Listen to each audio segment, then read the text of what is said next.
Assalamualaikum warahmatullahi wabarakatuh. Saya Agus Darmansyah. Saya di sini sebagai moderator. Pertama-tama mohon izin kepada dosen mata kuliah Pendidikan Kebudayaan Daerah untuk kelompok kami berpresentasi secara daring. Dalam kali ini kelompok kami akan berpresentasi tentang bambu dan budaya masyarakat Sunda. Perihal poin-poinnya yaitu yang ke-1 pengertian bambu, yang kedua peranan bambu bagi masyarakat Sunda, yang ketiga kearifan ritual penebangan bambu, yang keempat manfaat bambu, dan yang kelima yaitu budaya makan lalap masyarakat Sunda.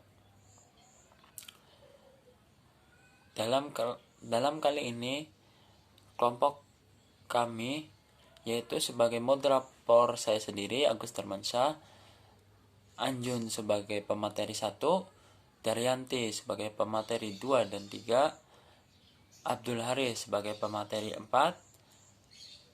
Ade Yangsu sebagai pemateri 5.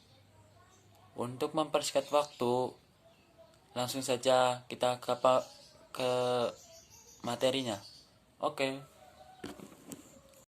Assalamualaikum warahmatullahi wabarakatuh. Saya Anjun sebagai pemateri pertama ingin menjelaskan tentang pengertian bambu. Bambu merupakan tumbuhan mudah dikembangkan dan mempunyai daur hidup yang relatif cepat, dengan waktu panen hanya 3-4 tahun. Bambu merupakan tumbuhan yang diharapkan dapat dijadikan sebagai substitusi bahan baku kayu komersial, karena kayu komersial semakin tahun produksinya makin menurun dan harganya relatif mahal, sedangkan bambu memiliki keunggulan tersendiri dibanding kayu, karena bambu mudah dikembangkan dibanding kayu, ulet, elastisitas yang tinggi, mudah dibentuk, dan harganya relatif murah dibanding kayu. Bambu dapat digunakan sebagai teknologi sederhana hingga teknologi tinggi, seperti di Eropa, Amerika, dan banyak negara lainnya. Maksud dan tujuan dari penulisan ini adalah agar bambu di Indonesia dapat dikembangkan dalam bidang perkebunan, teknologi pengolahan, teknologi proses, teknologi pengawetan, dan lainnya secara maksimal dan berkualitas guna meningkatkan nilai tambah dan nilai ekonomis bambu dengan baik. Assalamualaikum warahmatullahi wabarakatuh. Saya Daryanti. Saya ingin menjelaskan materi tentang peran bambu bagi masyarakat Sunda. Menganggap tanaman bambu tidak menguntungkan secara finansial atau material, berbeda dengan kayu, sehingga masyarakat memilih menanam kayu yang segera mendapatkan uang daripada menanam bambu yang hanya untuk berkah saja. Artinya, nilai tambah ekonomi yang bersifat jangka pendek dan untung-untungan sudah menyisihkan nilai tambah yang sejak lama menjadi dasar pandangan hidup orang Sunda. Dalam menanam sesuatu, orang Sunda meniatkan hasil tanaman itu buat anak cucu di masa yang akan datang, bukan hanya buat kita sekarang saja. Selain faktor perubahan pandangan hidup yang berubah seiring kebutuhan gaya hidup serba instan, ada juga faktor perubahan cuaca. Suhu yang semakin panas akan mempengaruhi kondisi tanaman bambu menjadi lebih pendek dan menjadi kurang kuat.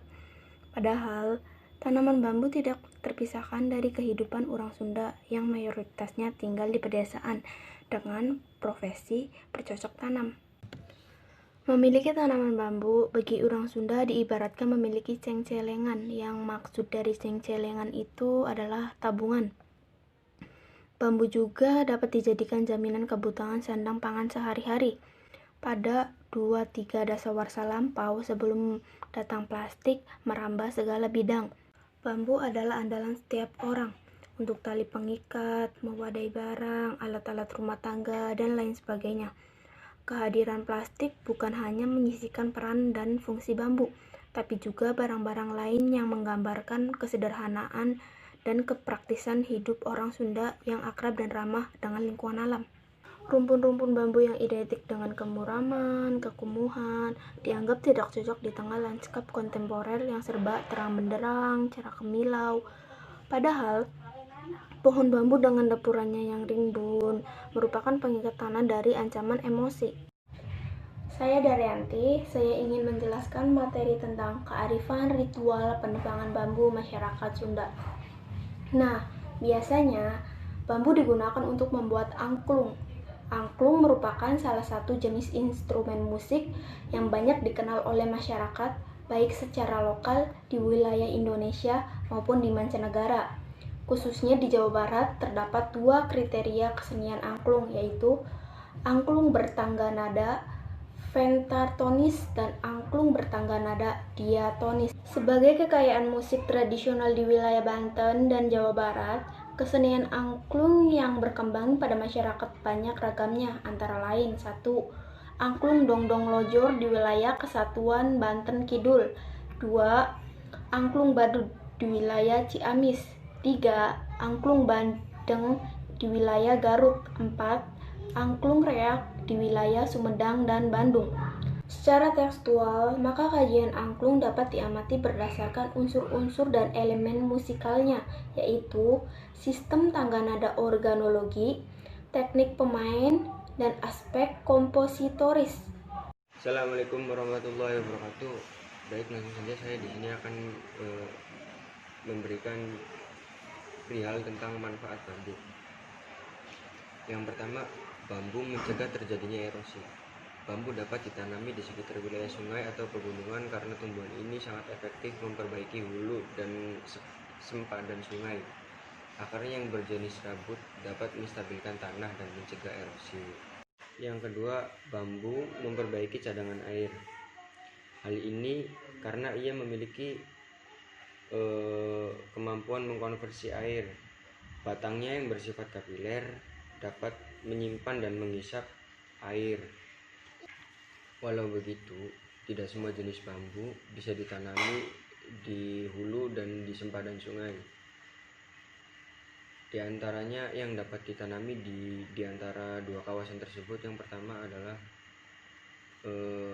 bambu ampel atau bambu vulgaris.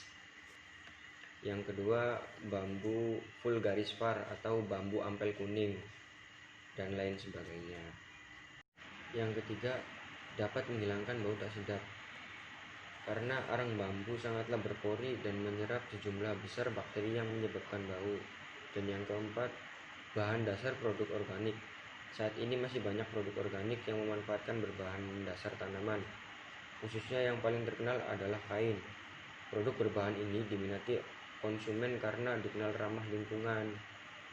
Kain dari bahan tumbuhan ini dikenal sangat ringan, antibakteri, dan tidak menimbulkan alergi karena memiliki serat halus, berbeda dengan wol atau rami. Hal ini membuat produk organik dari tumbuhan ini, khususnya kain, sangat aman bagi kulit. Dan yang terakhir adalah penyerap. Bambu menjadi penyerap karbon terbaik. Tanaman ini bisa menyerap karbon dioksida dan melepaskan oksigen 30% lebih banyak ke atmosfer dibandingkan pohon-pohon lainnya.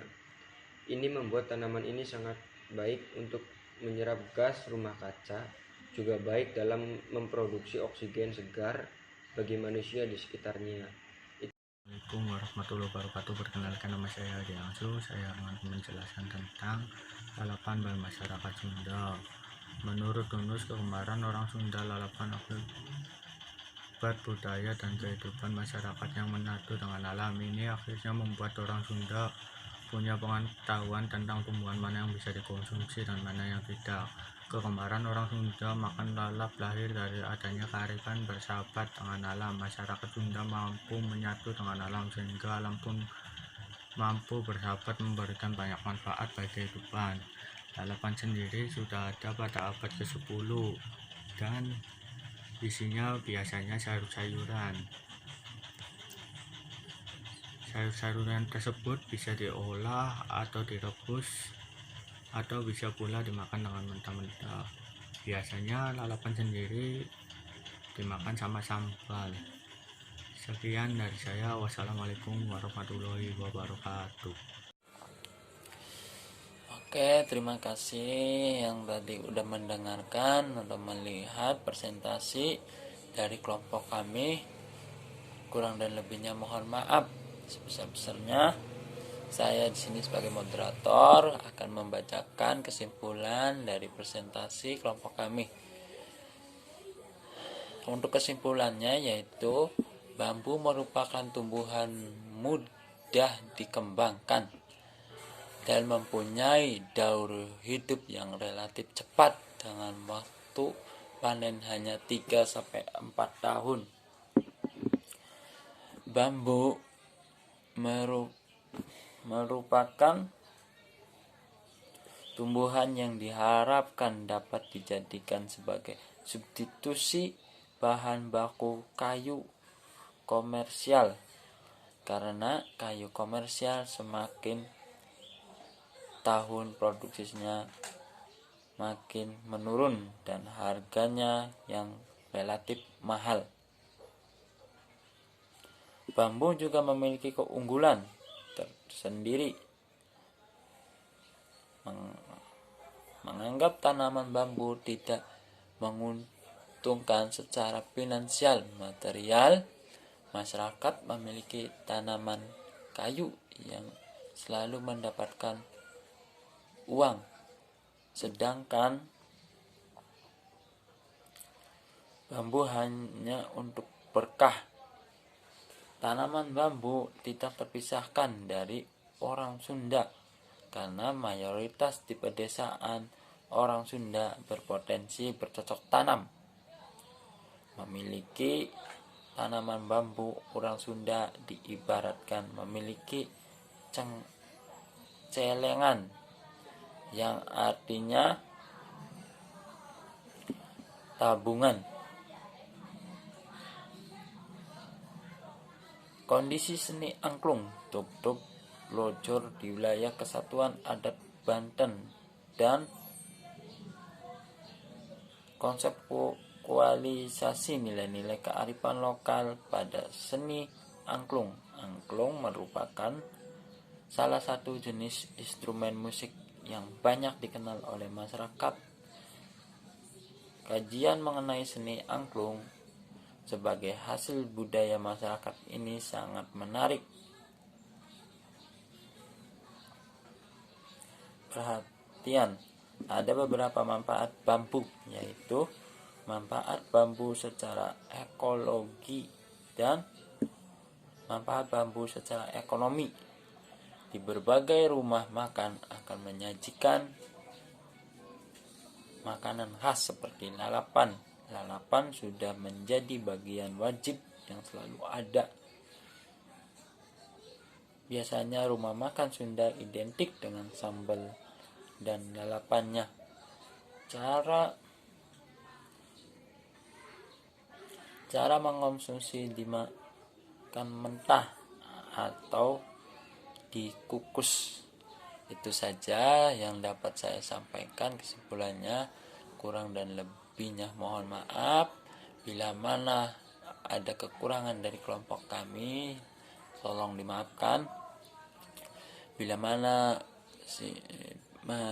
mana yang melihat ini atau mendengar ini kurang paham atau ingin memberi sanggahan tambahan, mohon tulis di kolom komentar atau di Google Classroom, kolom komentar Google Classroom. Oke, terima kasih semuanya. Wassalamualaikum warahmatullahi wabarakatuh. Jangan lupa subscribe, comment, and share.